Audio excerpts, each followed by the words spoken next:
بسم اللہ الرحمن الرحیم۔ الحمدللہ والصلاة والسلام علی نبینا محمد۔ محترم دوستو، رمضان المبارک کے مہینے میں عورت کے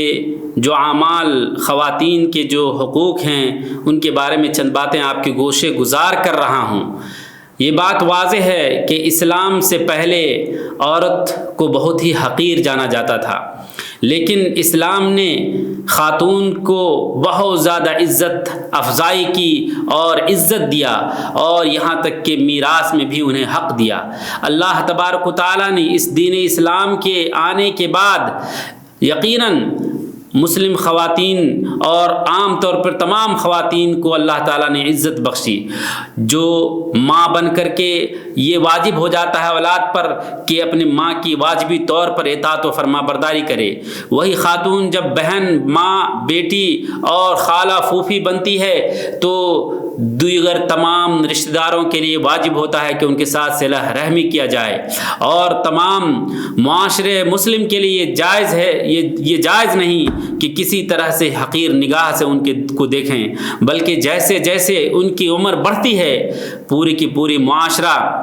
اور خاص طور سے اپنے قنبے قبیلے کے خاندان کے پوتے نواسے تمام ان کے کس قدر اہتمام کرتے ہیں۔ میرے دوستو، خواتین، عورتیں یہ مرد کے شقائق ہیں، یعنی ایک دوسرے سے بہت ہی جڑے ہوئے ہیں، یہ الگ نہیں ہیں، اور ان کی اصل یہ ہے کہ وہ تمام عبادات میں مردوں ہی کی طرح بالکل یکساں ہیں، الا یہ کہ کوئی دلیل خاص ہو عورت کے سلسلے میں۔ تو اللہ تعالیٰ نے نماز جس طرح سے مرد پر مکلف کیا ہے اسی طرح عورتوں پر بھی مکلف کیا ہے، اس طرح سے زکوٰۃ اور روزہ اور حج تمام کی تمام عبادات عورتوں پر بھی فرض ہے، اور عورت یہ مرد کے ساتھ روزے کے تمام احکام میں مشترک ہیں، ایک جیسا ہیں، ہاں لیکن افطاری یعنی غیر روزہ کے یا روزہ توڑنے کے جواز کے معاملے میں یہ الگ ہیں مردوں سے۔ مثلا اگر کسی خاتون کو حیض آتا ہے یا نفاس کا خون آتا ہے یا آنے لگتا ہے تو اس کا روزہ باطل ہو جاتا ہے، اور چاہے وہ اس خون کو دن کے آخر پہر میں سورج کے غروب ہونے سے کچھ پہلے ہی کیوں نہ دیکھے، اس کا روزہ باطل ہو جائے گا۔ لیکن ممکن ہے کہ وہ پانی کے طرح دیکھے لیکن خون ابھی نہیں آیا ہے، یہاں تک کہ سورج غروب ہو گیا تو پھر اس کا روزہ صحیح ہو جائے گا۔ اور اسی طرح سے حاملہ اور دودھ پلانے والی خواتین کے لیے رمضان کے دن میں بغیر روزے کا رہنا یہ جائز ہے اگر انہیں حاجت ہے کمزوری وغیرہ کی وجہ سے، لیکن ان کے اوپر قضا بھی واجب ہے اس کے بعد۔ اور کسی کو کھانا کھلانا روزہ کے چھوڑنے کی صورت میں یہ ضروری نہیں ہے۔ اللہ تعالیٰ کے اس قول کی بنا پر ومن کان مریضا او علی سفر فعدۃ من ایام اخر، کہ تم میں کا کوئی بیمار ہو یا سفر کی حالت میں ہو تو اس عدت کو، اس مدت کو جو اس نے چھوڑا ہے دوسرے دنوں میں پورا کرے گا۔ گویا کہ خواتین جو حاملہ اور مرضعہ ہیں، دودھ پلانے والی ہیں، ان کو مریض میں سے شمار کیا ہے، اور یہ فتویٰ امام شیخ عبدالعزیز ابن باز اور شیخ محمد ابن عثیمین رحمہ اللہ تعالیٰ کا ہے۔ اور نماز تراویح بھی مشروع ہے عورتوں کے لیے جیسے کہ مرد کے لیے ہے، لیکن ان کی نماز بہتر ہے کہ وہ گھر میں پڑھیں، جیسا کہ آپ صلی اللہ علیہ وسلم نے فرمایا وَبُيُوتُهُنَّ خَيْرٌ لَهُنَّ، کہ ان کے لیے ان کا گھر زیادہ بہتر ہے۔ لیکن جب عورت کو زیادہ نشاط عبادت میں مسجد میں جا کر کے ملتی ہو، زیادہ رغبت مسجد میں جا کر کے ہو، تو پھر ان کے لیے یہ جائز ہے اور درست ہے، اور اس کے شوہر کے لیے ٹھیک نہیں کہ وہ منع کریں کہ مسجد میں نہ جائیں۔ لیکن کیونکہ اللہ کے رسول صلی اللہ علیہ وسلم کی حدیث ہے لا تمنعوا اماء اللہ مساجد اللہ، کہ اللہ تعالیٰ کی بندیوں کو تم منع نہ کرو اللہ تعالیٰ کی مسجدوں سے۔ لیکن عورت کے لیے یہ ضروری ہے کہ پورے محتشمہ ہو کر حجاب میں، پردے میں جائیں، تاکہ ان کے جسم کے کوئی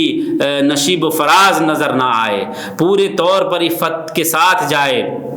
دوستو شریعت اسلامیہ نے عورت کے پردے کا بڑا ہی اہتمام کے ساتھ ذکر کیا ہے، یہاں تک کہ جو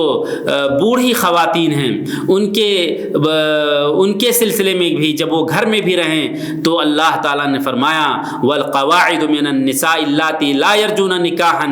کہ وہ عورتیں جو گھر میں بیٹھنے والی ہیں اور وہ نکاح کی خواہش نہیں رکھتی ہیں فلیس علیہن جناح ان یضعن ثیابہن، تو ان پر کوئی حرج نہیں کہ وہ اپنے کپڑے اتار لیا کریں، لیکن کیا کہا غیر متبرجات بزینت، کسی زینت کے ظاہر کیے بغیر، یعنی ان کے جسم کے اندر کوئی بھی زینت ہے وہ ظاہر نہیں ہونا چاہیے، وَيَسْتَعْفِفْنَ خَيْرًا لَهُنْ، لیکن اگر وہ عفت دامنی کو لازم پکڑتی ہے یعنی فل پردے میں رہتی ہے تو یہ زیادہ بہتر ہے۔ ذرا اندازہ کریں کہ یہ مسئلہ بوڑھیوں کے سلسلے میں ہے، اس حد تک بیان کیا گیا کہ جو نکاح کی خواہش نہیں رکھتی اور بوڑھیاں ہیں وہ بھی اپنے کپڑے اس خیال اور اعتبار کے ساتھ رکھیں اور عفت اور پردہ کر لینا یہ زیادہ بہتر ہے۔ وہ مسلمہ جو اپنے